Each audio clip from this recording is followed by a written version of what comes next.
for any questions that anyone has for either Leah or John. Okay, I have a question. This is for Leah. You spoke about veiled women and refugees and you know how the cultural shock that they kind of have to face when they come here.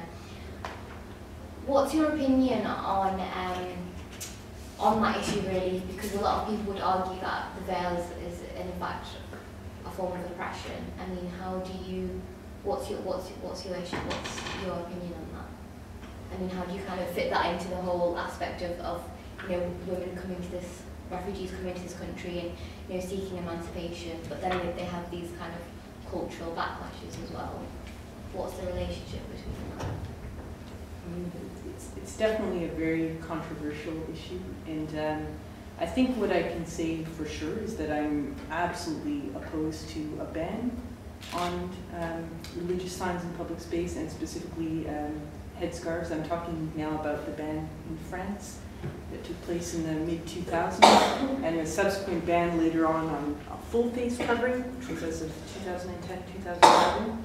And the reasons I'm opposed to that are because I think, like any other form of human behavior or dress or religious or cultural code, there are many different meanings to a practice, and people have different circumstances. They're from different backgrounds, and I think what we absolutely must try to preserve is the space for people to determine their own meanings around these signs. And especially when you look, for example, at a lot of the arguments the French government put forward, and I did a lot of work on this as part of my doctoral thesis as well.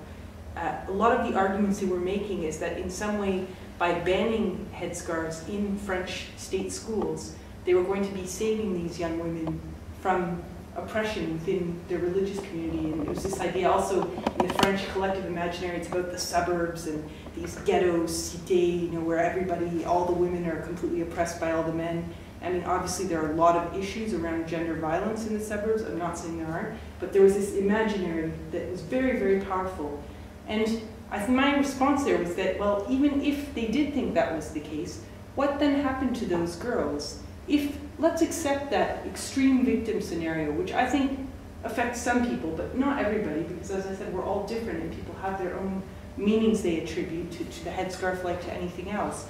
Well, they were deprived of a whole means of cultural and social negotiation.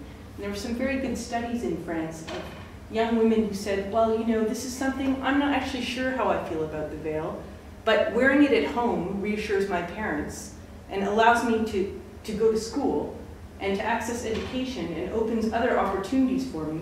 So I wear it at home and in my community. And then when I go to school, well, if the teachers give me a bit of a hard time, I take it off, but that wasn't the case in all French schools either. And that is my means of undertaking my own integration and defining that a bit on my own terms. And when you do something like banning, you take away that possibility from people and you give one meaning to a religious sign as a state that I think is really problematic, especially when you don't say the same thing about the crucifix or about other types of religious signs. So I guess in terms of people's individual experiences, I think it's really important not to generalize, and I can understand why, for example, some French feminists who came from Afghanistan or Iran have a very particular meaning they attach to the veil, and they have fled from exactly those forms of persecution where they were forced to veil. But to then say, well, in French society, for instance, we're going to force people not to, it's not the same, but it's deeply problematic as well. So, I mean, I think that's clear from what I said before too. I really believe in people's capacity to judge their own circumstances and to make their own meanings and to contribute to making collective meanings about how people should belong and integrate in society. I'll stop there. Does anyone else have any questions? Yeah. I wanted to pick up on what kind of contacts you might have had with the Somali community in Leicester. Because obviously you've talked a lot about the experience of Somali women arriving in Canada and in France and in London as refugees.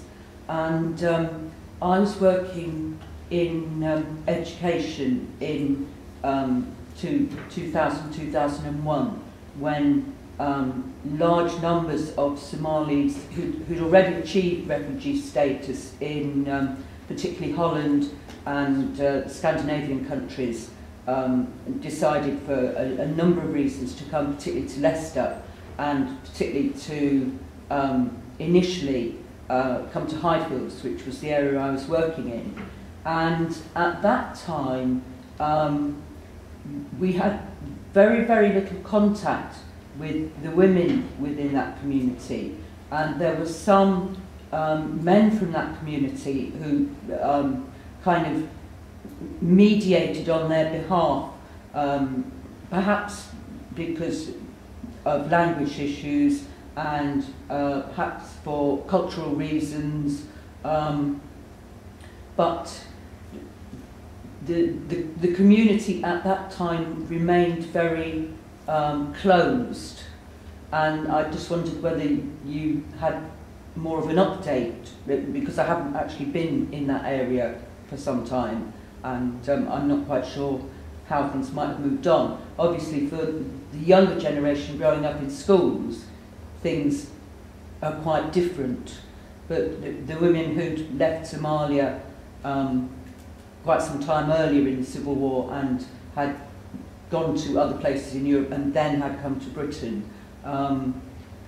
didn't seem to, my experience, to show this kind of sort of like joining together and becoming politically active to gain things that they specifically felt they needed.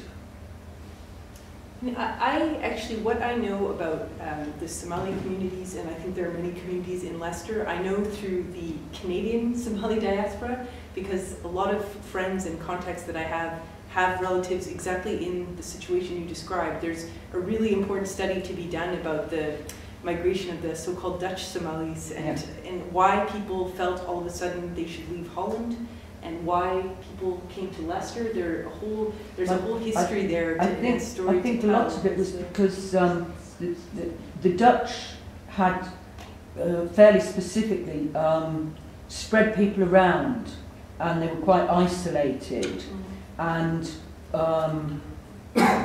didn't really have access to mosques and other things. And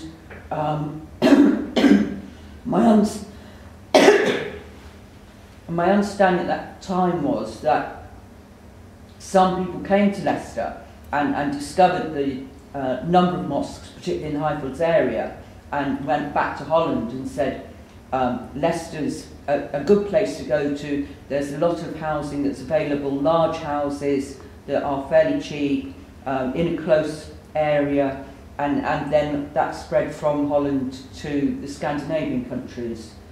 But that was just my understanding at the time. I mean, there's certainly competing stories around it. Is that because there was a Dutch turn away from multiculturalism? Is that because there were these kind of pull factors around employment or housing? There were already quite well-established Somali communities in London. I mean, Somalis have been in the UK for over 100 years.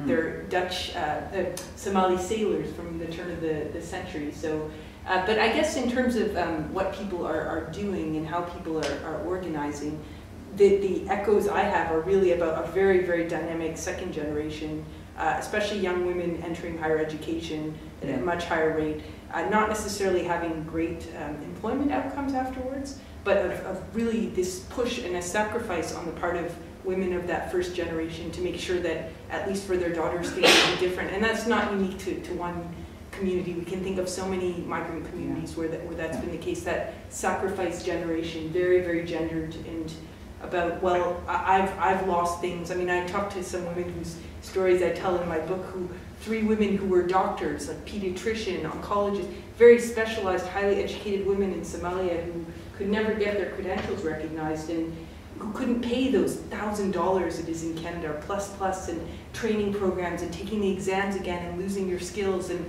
they said, we don't come first, it's for our kids now. And that's a story I think we can all relate to. And what I've heard anyway is, and the people actually I've been in contact with have been very active young women who are not going to be pushed around. And certainly that's my experience more generally. It wasn't I did the research with certain groups, it was they did the research with me. And I think they researched me as well, so you know that's an important lesson, I think.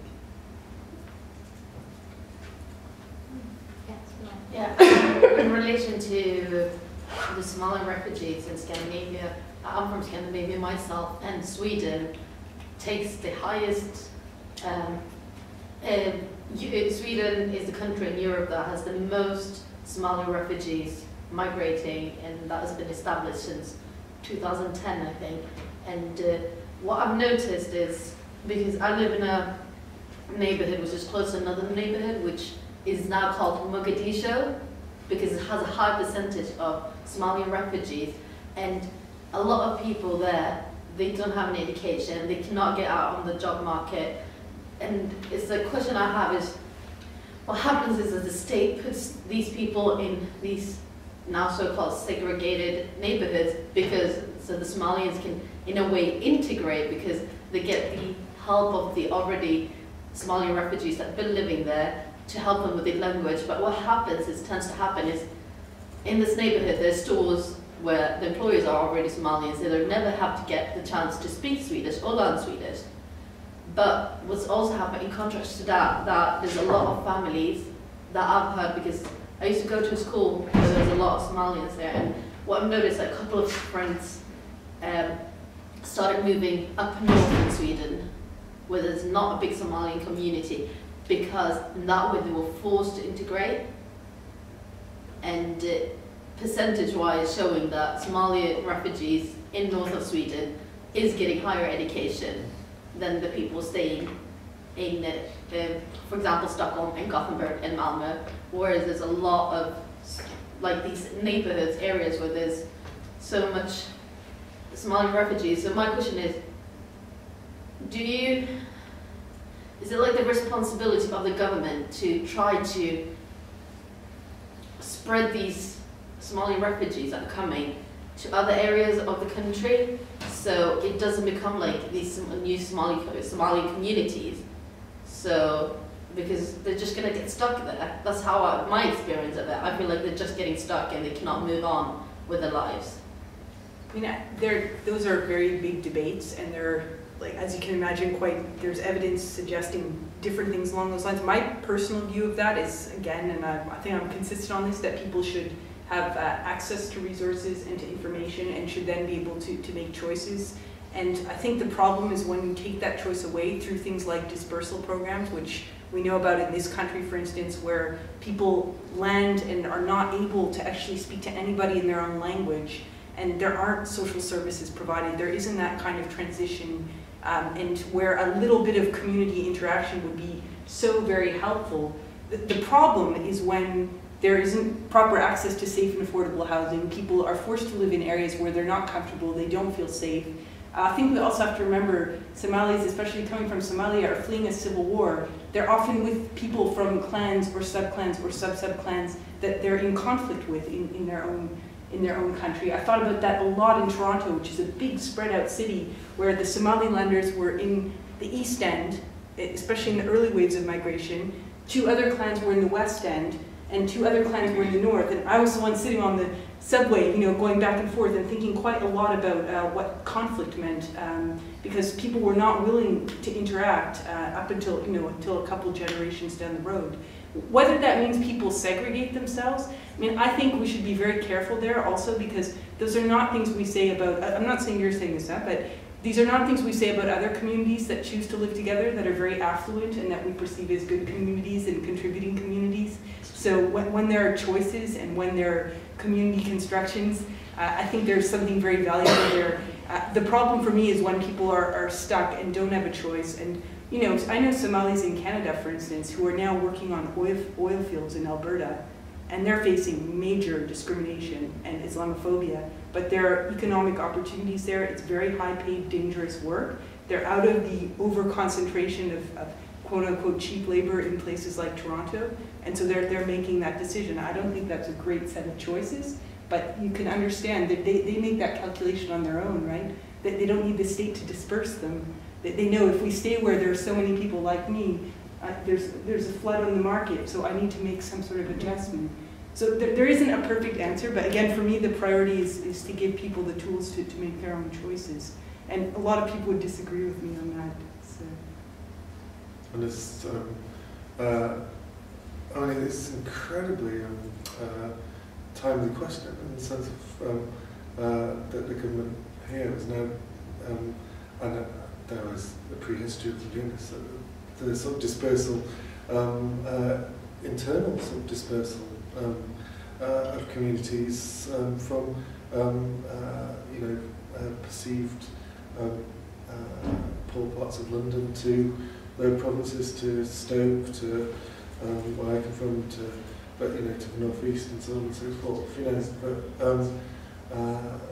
that kind of forced internal dispersal of you know, and it's always kind of marginalised groups, and in this case, sections of, you know, the working class, you know, just being forced into places where they have often fewer economic opportunities and no infrastructure and so on and so forth. So I think it's an incredibly timely. They're very tough questions. I used to interview and speak a lot with a Somali man in Toronto. We used to talk about, in Toronto we talk about, or in Canada, about cottage country, because, you know, most of the country is not densely populated.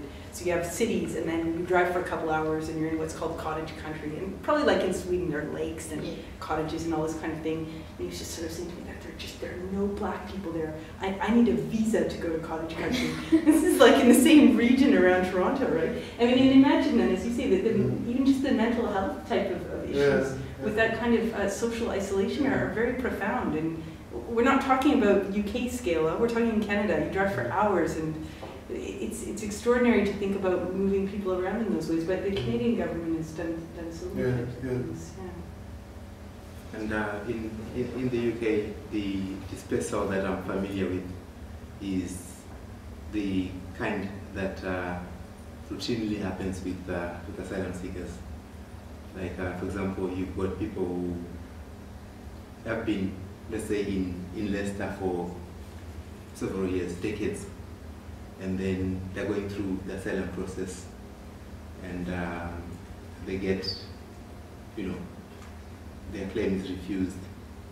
They put in an appeal, but the only way that they can get somewhere to live is if, you know, they're moved from Leicester to somewhere else, where they've got absolutely no contact, you know, nothing.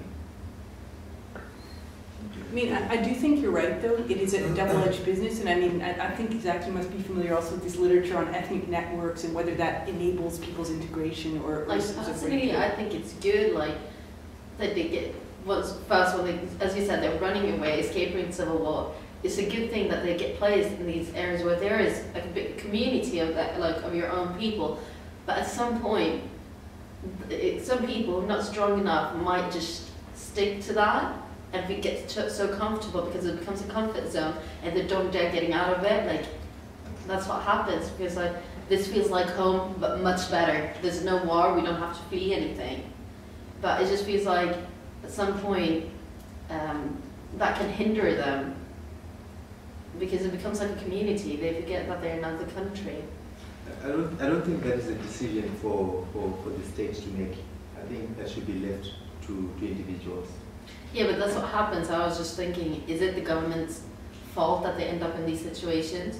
Well, I think, I mean, I think the Somali communities that have come to Britain have chosen for themselves where to go. But I think within the city, certainly for the second generation, they're well, maybe I'm a conspiracy theorist, but I think the City Council Education Department has quite deliberately dispersed Somali second generation or young people arriving from Holland and Scandinavia to schools around the edges of the city. And that's partly because the schools in the inner city got full pretty quickly, but I think it's also part of a City Council policy to disperse, and that policy first I mean, that policy first started in the 1980s after there were riots in Highfields, and the City Council deliberately dispersed the Black and African community out to places like Beaumont Leys, so that they were more split up, and I think there are still remnants of that. But I couldn't prove that, so don't quote me on it. I've got a question for Jonathan. Why ants? Why ants?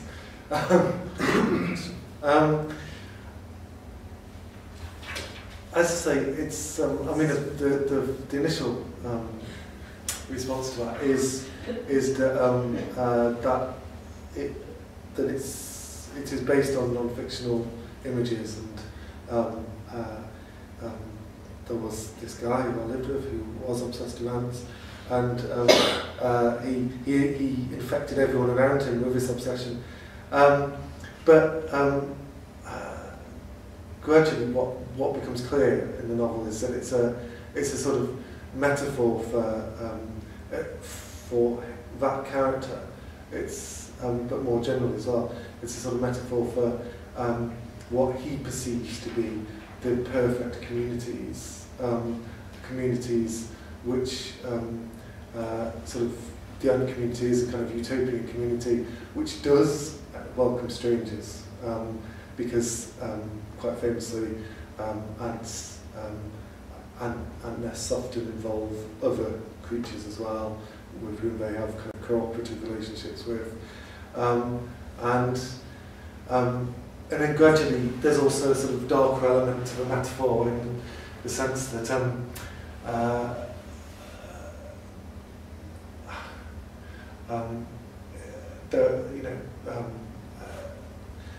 it gradually emerges that there are sort of dark elements to the allegory, in the sense of that there are obviously also dark elements of ant communities, and there are various texts and films that they watch in 1997 which have deeply disturbing sort of resonances. There's a kind of fake, when we're in the Attenborough building, there's a sort of a fake Attenborough documentary which is based on something, on a real programme, which oddly enough has resonances backwards. And then there is actually, in one of the most famous books about the Smyrna fire, the metaphor of ants is used for the refugees. And it's kind of used casually, but obviously there is that link. And all the way through, gradually, it becomes the metaphor of the ants becomes a kind of allegory of what's really going on. And on the one hand, there's this kind of utopian and sort of anarchistic idea of ants, that they're cooperative societies, and that they do welcome strangers and so on and so forth. But there are also other perceptions about ant society which are much darker and which involve warfare, for example, and so on and so forth.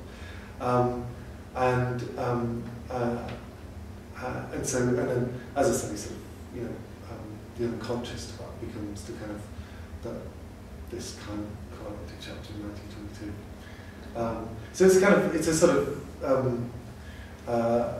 an overarching kind of metaphor for what's really going on. Does that kind of answer your question? Yeah, it does, yeah. I mean, I've not read your book, but I'm guessing it's got a lot to do with human nature and those kind of things. Yeah, I mean, it's to do with sort of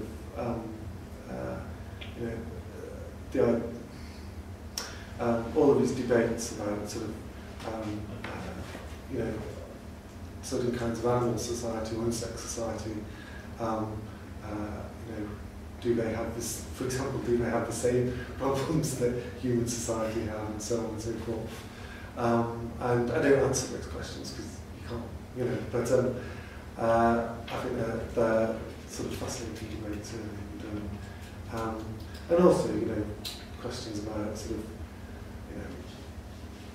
what does inhumanity mean? What does being inhumane. You know, I was sort of talking before about the, you know, it's an incredibly distressing image. The idea that someone would on a boat turn up music on a gramophone record to drown out a massacre.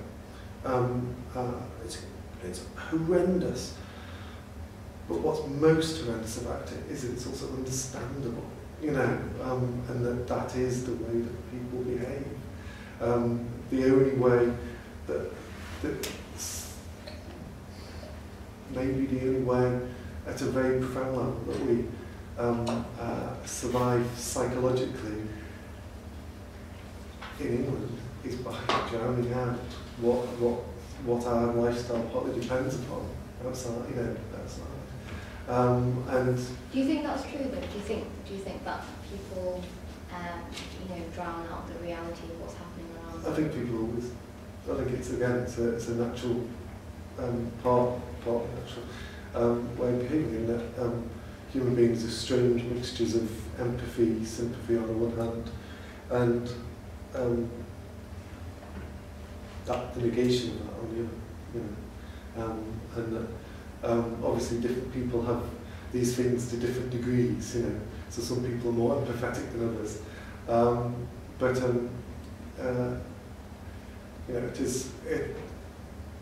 as I said earlier, there is that sort of element, I think, of us all that we've all, perhaps not, but perhaps I'm assuming too much, but I think most of us have turned off the news, you know, at certain times. Can't bear it, you know, and again, you know, maybe that's a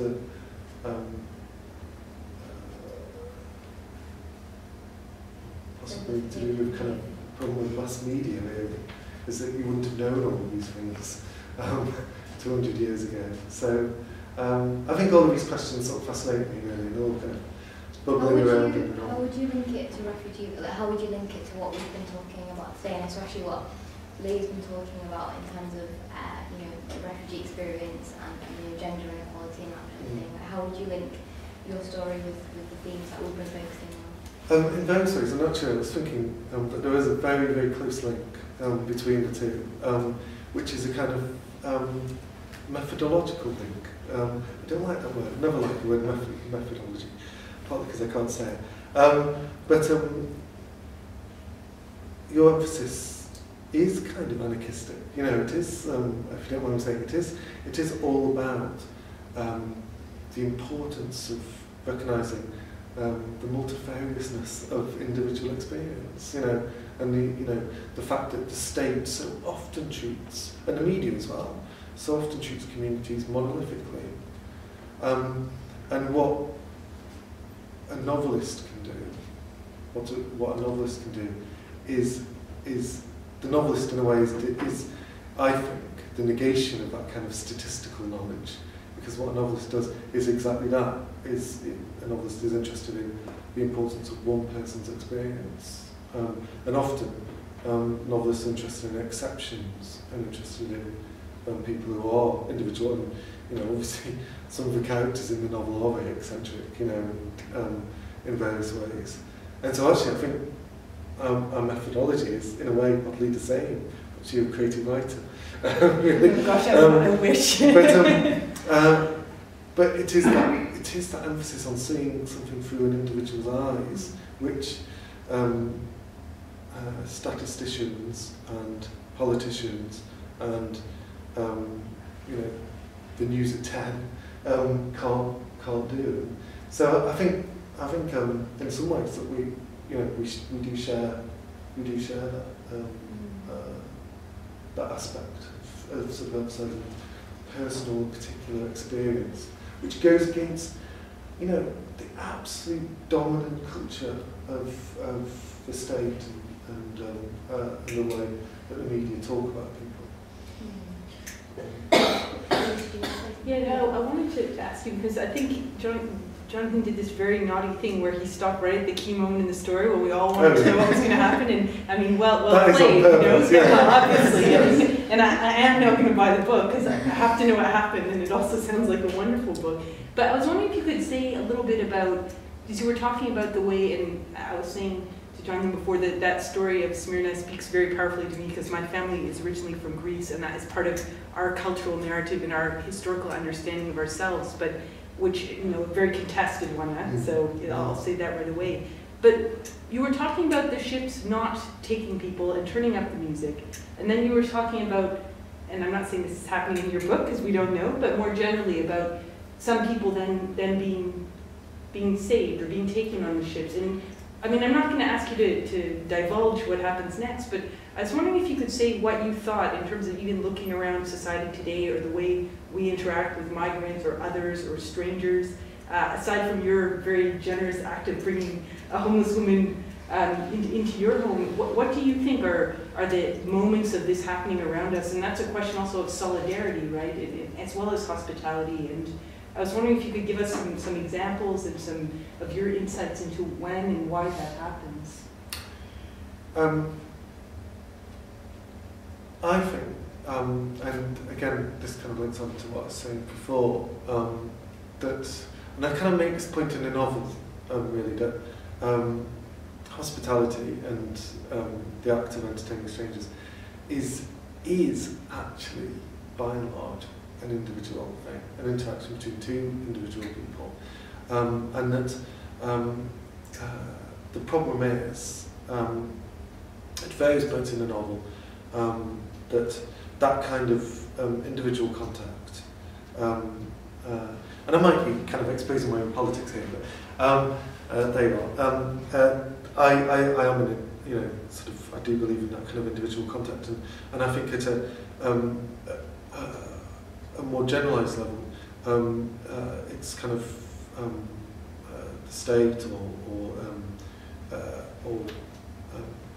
the military or whoever gets in the way of that kind of individual contact, because one of the things I've always been fascinated by, and you know, I used to teach. I mean, in my longer days of teaching English literature, I did write a lot about 19th century slavery and racism and things. And I've always been fascinated by the idea that, and this is in itself a big generalisation, but discourses like racism and obviously racial science are sort of macro discourses, you know, sort of, and actually often the very people who came out. So I'm thinking about my own taste here, and I wrote a lot about Richard Wagner's anti-Semitism, the composer Richard Wagner's anti-Semitism in the 19th century, and that kind of common idea that he had friends who were Jews, and Jews who who conducted his works, very trusted friends, and yet then he wrote these terrible kind of anti-Semitic essays, and I'm sort of, and yet at the same time was friendly, you know, and so I think, and you hear that kind of discourse now, you know, in sort of common parlance. You know, I'm not racist. You know, I have friends. Yeah, who are, some of my best friends. Yeah, exactly, exactly. But actually, it's people kind of dismiss that. But there is a truth there. There is a truth there. I think that actually the problem comes when people talk in generalities. People kind of and actually on an individual level. Maybe I'm being idealistic here, but on an individual level, people often behave much better when they do in general terms. And in a way, that's one of the points of the novel, that when the people allow themselves, when the characters in the novel allow themselves to behave like themselves, they generally behave quite well towards strangers and the homeless characters and the refugee characters. And there is an example earlier in that climactic chapter I didn't read, where a Turkish soldier, and there were reports of this from Smyrna, a Turkish soldier contravenes his orders and lets her go. Whilst his fellow soldiers are massacring other refugees round her, he lets her go. And that's, I mean, really, I'm sort of, I'm talking about my own sort of political philosophy here, but I sort of, and I'm not sure that was the question, but I'm sort of, I am very interested in the way that often on an individual basis people behave better than when more general forces get involved in sort of wider discourses and the state and the army and so on and so forth. Thank you. Does anyone else have any more questions?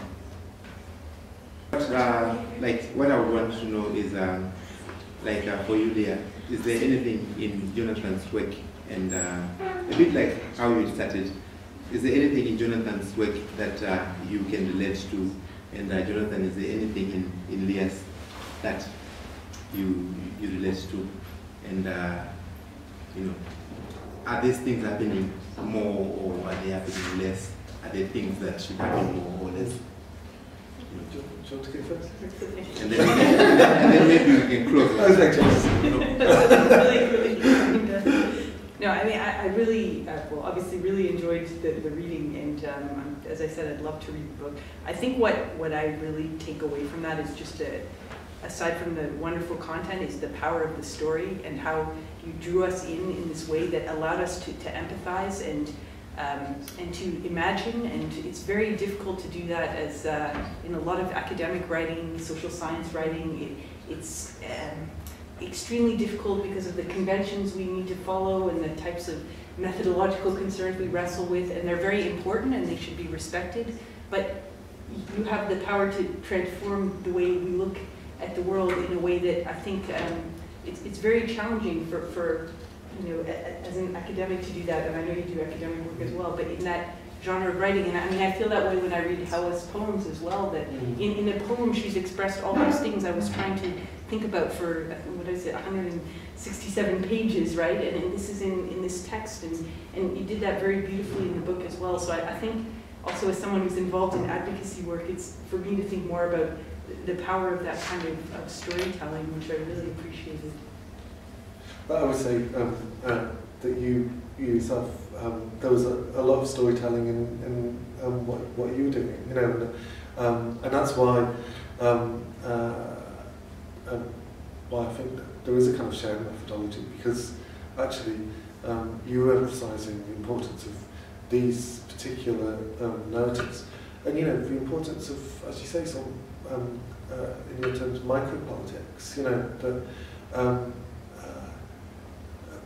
That it's so easy, and the media finds it so easy to be blind or blind itself to those sort of almost infinitely complex kind of power relations and relations at home and so on and so forth.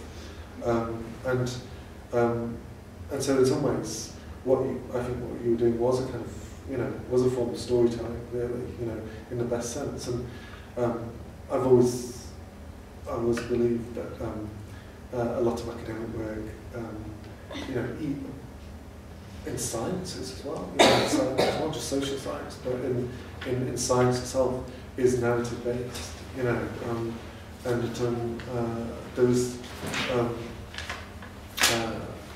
there is a really kind of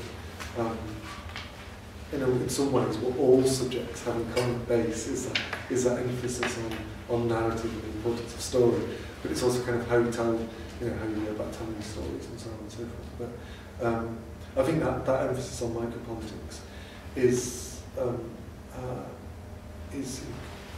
fascinating and incredibly strong, and a version of what I'm doing in this, which you kind of, the Smyrna episode, I'm sort of lucky in terms of research because there is so much written about it, but also quite a few first-person accounts, which obviously are very kind of rich material, you know, and again, you know, some of the first-person accounts themselves are